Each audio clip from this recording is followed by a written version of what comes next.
New చండీగఢ్‌లోని Mullanpur వేదికగా భారత్, దక్షిణాఫ్రికా మధ్య జరిగిన రెండో టీ20 మ్యాచ్‌లో టీమిండియాకు భారీ పరాజయం మూటగట్టుకుంది. దక్షిణాఫ్రికా నిర్దేశించిన 214 పరుగుల భారీ లక్ష్యాన్ని ఛేదించడంలో భారత్ బ్యాటర్లు విఫలమయ్యారు. దీంతో దక్షిణాఫ్రికా జట్టు 51 పరుగుల తేడాతో ఘన విజయం సాధించింది.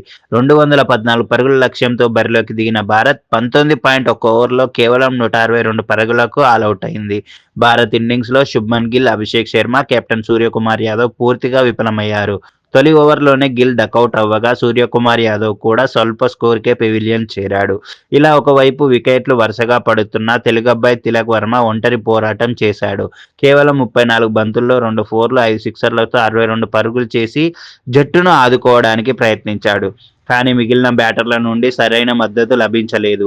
అక్షర్ పటేల్, హార్దిక్ పాండ్యా, జితేష్ శర్మ స్వల్పంగా పరుగులు చేసినా జట్టును విజయ తీరాలకు చేర్చలేకపోయారు. ఇక మ్యాచ్లో దక్షిణాఫ్రికా బౌలర్లు అద్భుతమైన ప్రదర్శన కనబరిచారు. బాట్మన్ 4 ఓవర్లలో కేవలం 24 పరుగులిచ్చి కీలకమైన 4 వికెట్లు పడగొట్టాడు.